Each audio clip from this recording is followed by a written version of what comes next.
There's a phrase so small, so subtle, and so deeply ingrained into the way women communicate that most don't even realize when they say it.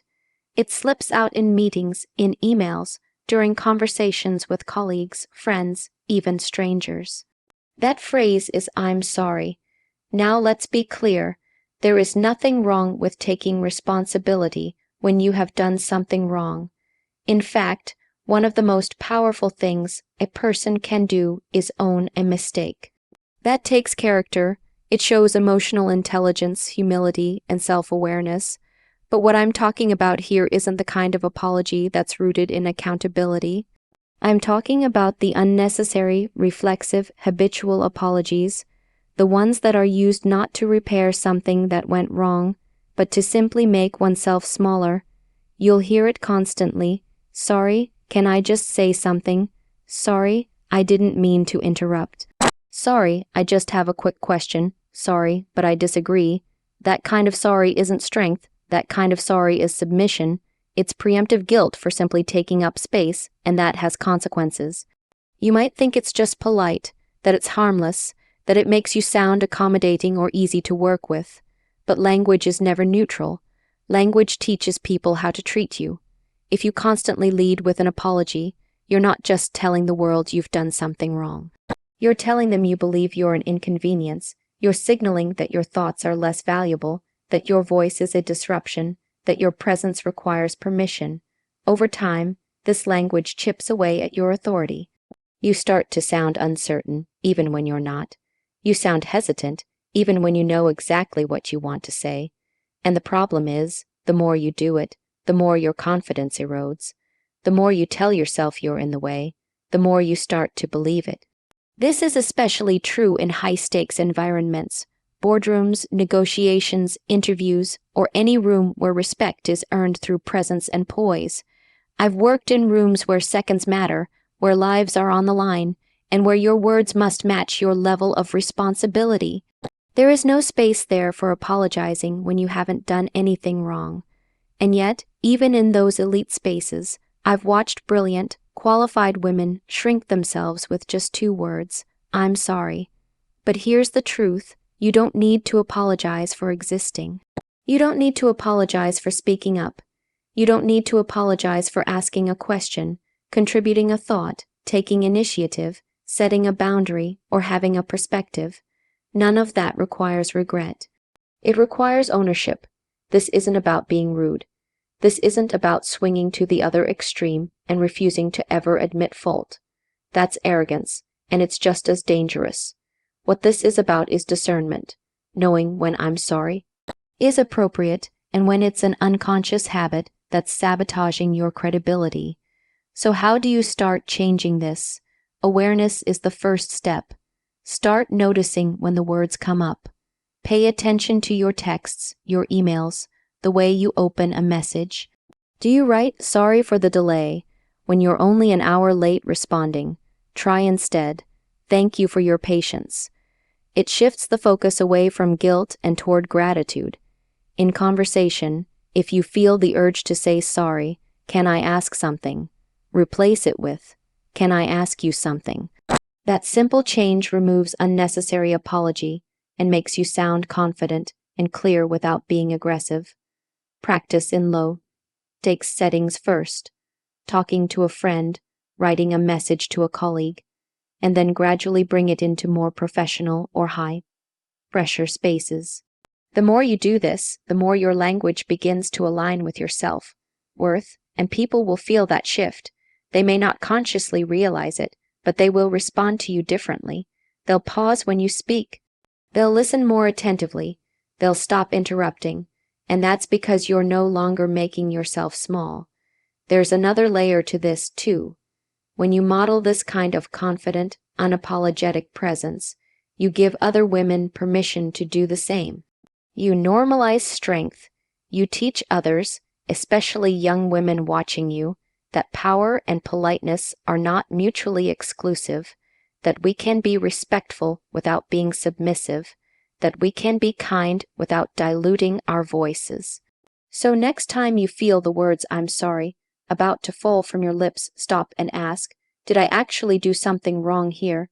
If not, rephrase, reframe, speak like someone who belongs in the room, because you do. Your voice matters, your ideas matter. You don't need permission to be heard. You don't need to be sorry for standing up. You don't owe the world an apology for your strength. Own it, all of it. Because you women don't apologize for showing up. They lead with presence and they speak with clarity, not regret. One of the most dangerous phrases a woman can say, often without realizing it, is "I can't." Those two words, small and simple, carry the weight of limitation. And it's not the kind of limitation imposed by circumstance, it's self-imposed, spoken out of habit, spoken to avoid discomfort, spoken when fear creeps in, and that's the real problem. When you say, "I can't," what you're really doing is teaching your brain to believe you're incapable, even when you're not. The moment those words leave your mouth, you've already closed the door. You've made a decision, not one based on logic, not one based on evidence or effort, but on assumption, on self-doubt, on fear of failure. And here's the truth. You women don't operate from fear. They operate from resourcefulness, from curiosity, from resilience. They may not always know how to do something yet, but they never allow themselves to be defined by that lack of knowledge. They ask better questions. They say, "Let me find out." They say, "What do I need to learn?" They say, "I'll figure it out." That is what separates those who stay stuck from those who grow. Think about how often you hear "I can't" in everyday life. I can't speak in public. I can't start my own business. I can't leave this relationship. I can't ask for that promotion. I can't deal with confrontation. But is it really that you can't, or that you're afraid to try, or afraid to fail, or afraid of what other people might think? Because here's what you need to understand. There is a cost to every time you say "I can't." You give away a piece of your confidence. You reinforce the idea that you are someone who avoids challenge rather than someone who rises to it. I've sat across from people in interrogation rooms, in moments where the stakes were life and death. And even then, even in fear, even under pressure, people have found the strength to do what they thought they couldn't. Why? Because when pushed beyond comfort, human beings are capable of extraordinary things. But it starts with the belief that possibility exists, that there's something on the other side of discomfort. When you say "I can't," you don't even let yourself reach that edge. Now let's be realistic. Of course, there are things you're not trained to do yet. There are physical, mental, or situational limitations we all have. But there's a difference between "I can't" and "I'm not able to yet." One is final. The other leaves room for growth. One slams the door, the other keeps it open. And you have to ask yourself, is this phrase serving me? Is it helping me grow? Is it keeping me safe, or just keeping me small? Language is powerful. It doesn't just reflect how we feel. It shapes what we believe. Neuroscience backs this up. Your words don't just describe your experience. They define it. So if every time a challenge comes up, you respond with "I can't," your brain wires itself to retreat, to avoid risk, to shut down. But if you train yourself to pause, to replace "I can't" with "Let me try," you shift everything. You retrain your brain to seek solutions instead of escape. And that's how resilience is built, not by avoiding difficulty, but by moving toward it, one decision at a time. I remember a woman once telling me, "I can't stand up for myself. I'm just not that kind of person." And I told her, "That's not who you are. That's just who you've practiced being." You see, confidence isn't genetic. Assertiveness isn't fixed. These are skills, and just like any skill, they develop through action, through repetition, through doing the hard thing again and again until it becomes natural. You women know that growth requires risk. That fear is not a reason to stop, it's a sign that something important is at stake. They understand that the phrase "I can't" is not a measure of truth, it's a checkpoint, a place to ask, why not? What's actually stopping me? What if I tried anyway? Sometimes the only thing standing between you and the next level of your life is the courage to say, I don't know how yet, but I'm willing to learn. That one shift in language, just one word, changes everything. So the next time you hear yourself say, I can't, catch it, question it, rephrase it, don't allow those words to become a script you live by. Your potential is not fixed. Your voice is not weak. Your journey is not over. You are not someone who surrenders to limits. You are someone who challenges them, and that begins with what you say, and even more importantly, what you stop saying. So stop saying I can't. Start saying I'm learning. Start saying I'll figure it out. Start saying I'm capable. Because you are, and the moment you believe it, everything changes. There's a phrase that slips into conversation so effortlessly, many don't even notice it. It's tiny, it's subtle, but its impact is real and powerful in the wrong way. That phrase is, you've heard it. You've probably said it. I just wanted to check in. I just thought I'd share something. I just have a quick idea. It sounds polite, harmless, even humble. But here's the truth, every time you say you're minimizing yourself, you're shrinking your presence, you're subconsciously signaling that what you're about to say doesn't really matter, or that it somehow needs to be excused before it's even heard. And that's a problem, because words shape perception. Not just how others see you, but how you see yourself. Is a qualifier. It softens your language unnecessarily, as if you need to apologize for your voice before it's even used. It's the verbal equivalent of knocking gently, hesitantly, on a door that's already open. It sends the message, I hope I'm not intruding. I hope it's okay that I speak. I hope I'm allowed to have an opinion. Hi, Al, you women don't wait for permission to be heard. They don't cushion their communication with disclaimers. They speak with intention, with respect, yes, but also with clarity and confidence, because they understand that every time you dilute your words, you dilute your presence. And if you do that long enough, people start treating you exactly how you present yourself, like someone who needs to ask for space rather than claim it. Let's be honest, is often used as a shield, a way to protect yourself from potential rejection. If you say, I just wanted to add something, and your idea is dismissed, it doesn't hurt as much because you didn't fully assert it. But if you say, here's what I think, and you're ignored, that stings more, because you owned it. You stood behind it. That fear of being too bold, too assertive, too much. It's real.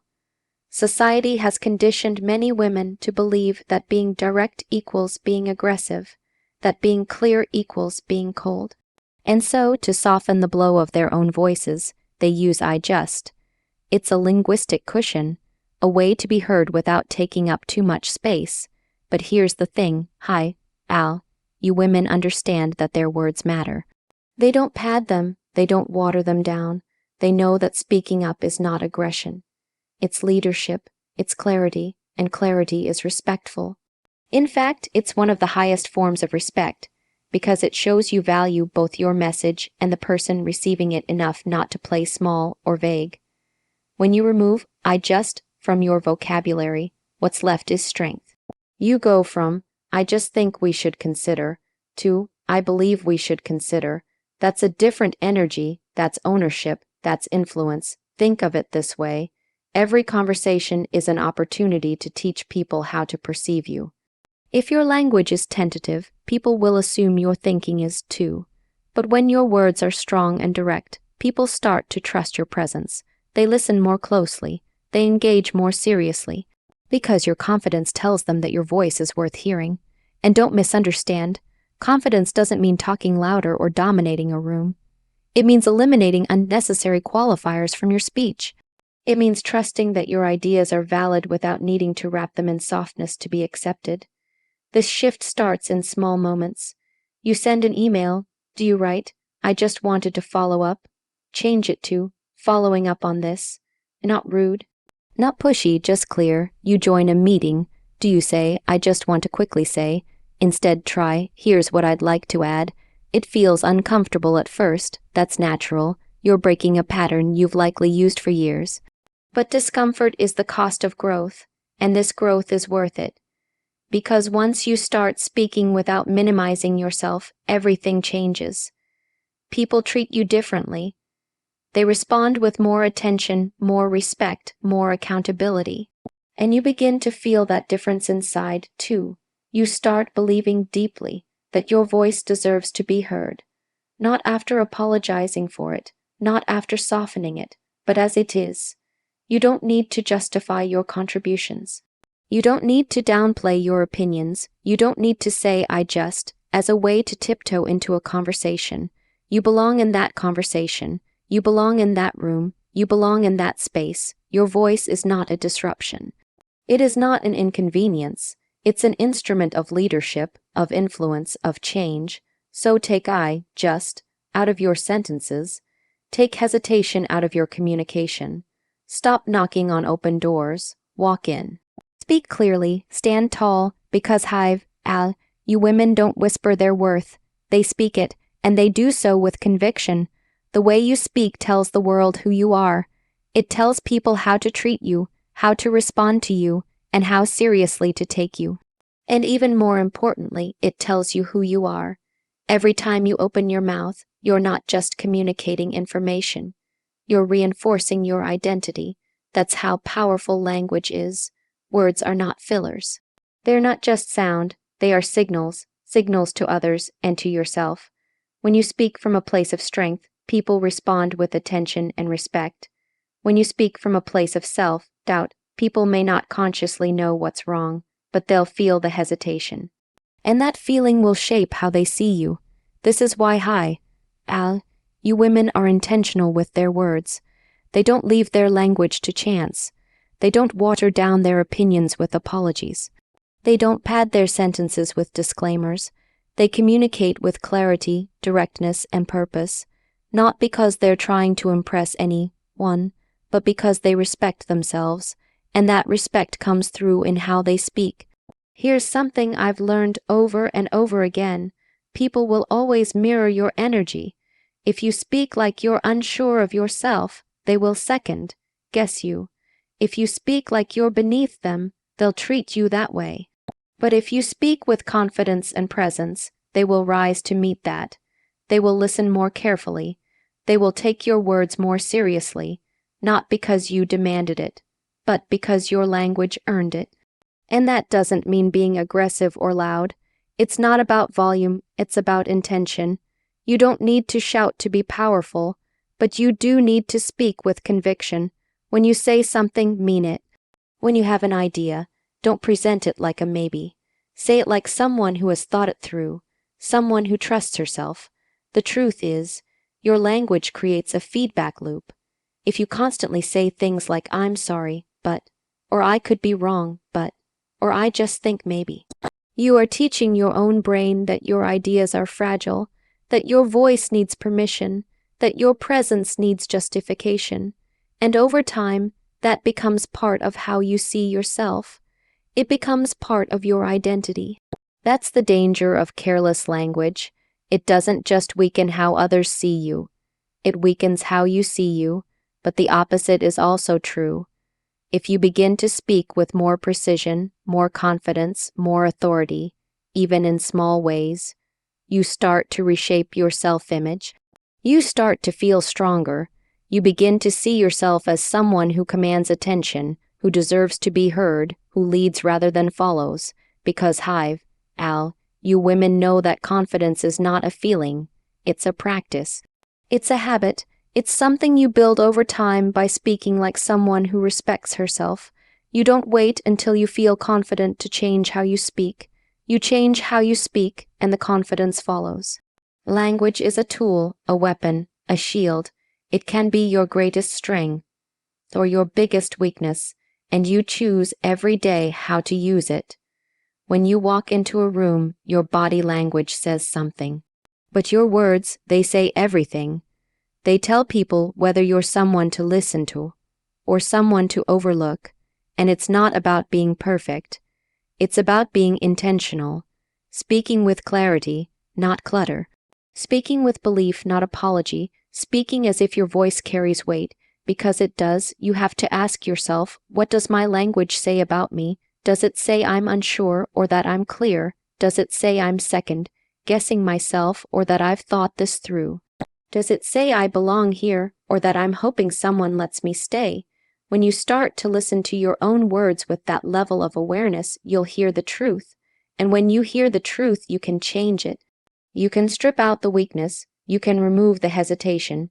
You can start replacing self-doubt with self-trust, one sentence at a time. It's a discipline. It takes practice, but it's worth it.